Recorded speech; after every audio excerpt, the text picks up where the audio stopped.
Do you like bandits? Do you like camps? Then you'll love Bandit Camp, a brand new thing from the creators of other things, such as the stuffy old scientist compound, where the scientists don't let you have any fun because science isn't about fun, it's about keeping your hands where I can see them and no sudden moves. Here in Bandit Camp, we do things differently. We're not going to stop you having a good time if that's what you want. It's what we all want at the end of the day. The first 3 rules of Bandit Camp are simple. If you're gonna shoot people, do it outside. No flashing steel in the games room, and please keep the Shrek jokes to a minimum. It's easy to get mired down with that sort of thing, and if you own a swamp yourself, you'll understand. Anyway, I'm Shadowfrax, and welcome to this week's update. Being the first one of the month, it is of course wipey patch time, and to begin with, as you can see, the Bandit Camp monument has finally splashed down on all good servers. It's a misty, marshy area full of ramshackle shacks, a windmill, an old converted dredger, and of course, bandits. Who these bandits are and why they've not progressed past wood tier despite being fully geared is a mystery, but hopefully something I can unravel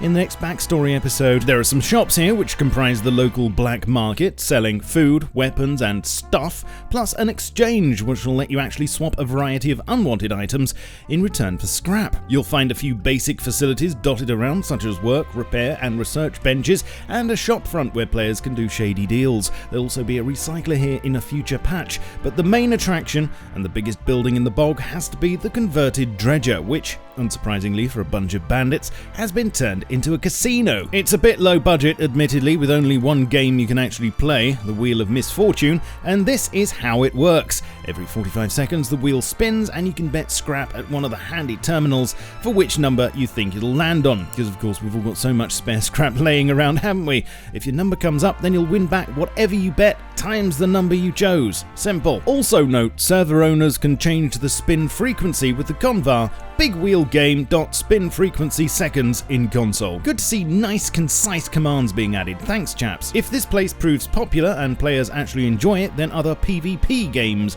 may be added in future, such as poker. But whether they'll be fruit machines, I'm not sure, as all the bandits here seem to have 2 arms. Talking of which, these chaps are here for your relative security, although they're not as highly strung as the scientists. Looting is allowed, and they don't mind if you're brandishing something whilst you walk around, just not in the casino room. Plus, they don't patrol, and there's no cooldown for re-entry to the main area if you do get in trouble with them. There are a lot of new visuals here, you'll notice, including a ton of specially made props. There's some low-hanging mist, thanks to atmospheric volumes, which were rolled out over the last month to help artists create areas with a bit more atmosphere. And of course, making the swamp meant making a new biome. This won't be limited to the Bandit Camp either, and you'll find mini swamps bubbling up on maps now, which will function much like the mini ice lakes that were added a while back. These will have extra wood spawns, sulfur pickups, and the occasional node. Plus, you'll be able to build in some of them and live out your childhood fantasies. Although there wasn't time to add the Raheeb event I told you about, the boats themselves do now spawn in limited amounts around the island,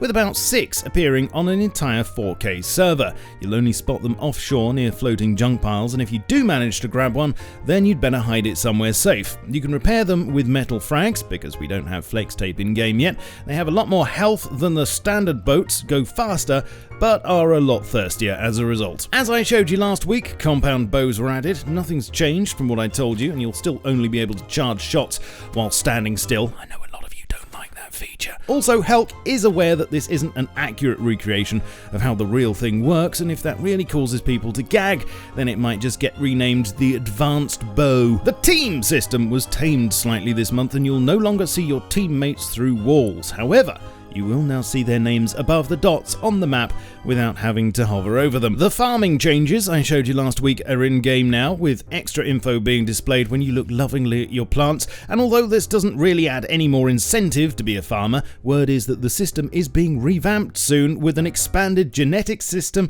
crossbreeding, rare seeds, new plants and food types, hopefully that you can put in pies, plus automatic watering and fertilizing systems. The goal is to make it a much more important part of the game with a ton of depth for those who are willing to get their hands dirty, but if you'd rather concentrate on other activities, then you can just leave it alone and buy the produce from others. The Happis Island map received some extra spit and polish this wipe, with complete reworks, the refinery and military tunnels, plus a first pass on puzzles. You'll find 4 new cave systems, a new small monument with blue card puzzles, and better junk pile spawns. Expect more polishing, buffing, and general betterment in the near future. Underwater vegetation had an overhaul with new plants and weeds replacing the old placeholder stuff, plus a better filter was added to allow for more colours than just green whilst you're down there. AI was tweaked somewhat, with NPC intelligence now slightly better, dead scientists shouldn't fall through the ground anymore, and animals will roam towards preferred topologies on the map instead of milling about randomly and clustering in odd places. The SDK for custom maps had a lot of new additions, something which I'm particularly excited about. Individual parts of rad towns can now be used to create our own monstrosities. Character spawn zones are simpler, now just depending on the topology tier, plus a few other things that will be a massive help to map creators. There were a number of tweaks and fixes, including wire barricades no longer damaging players through floors, keycard durability being halved, so you won't get as many uses out of them now, sorry, and an end, hopefully, to the long-running workshop skin icon Brokenness. This was a rendering bug in the workshop upload code and should now be sorted. However, affected skins will need to be updated via the workshop interface by their creators to fix them. In performance, a large memory leak from ambience emitters was found and fixed, and as a result, this sort of thing is going to be concentrated on more this month. Procedural generation is being moved over to native code. This is to take advantage of new features in Unity 2018, but in the meantime it should mean faster loading times for everyone. The team is aware that there are a number of Mac users experiencing crashes at the moment. It's being investigated, but if you do get one, then you can help them out by opening a support ticket and sending them your player log file and system specs. I'll leave a link for that in the description. And finally, talking of non-Windows systems, Linux client builds have been very ropey lately, with all sorts of issues rearing their ugly heads. This is due to a new version of Unity and unfortunately irreversible, so until it's fixed, the Linux version of the game has been removed from sale.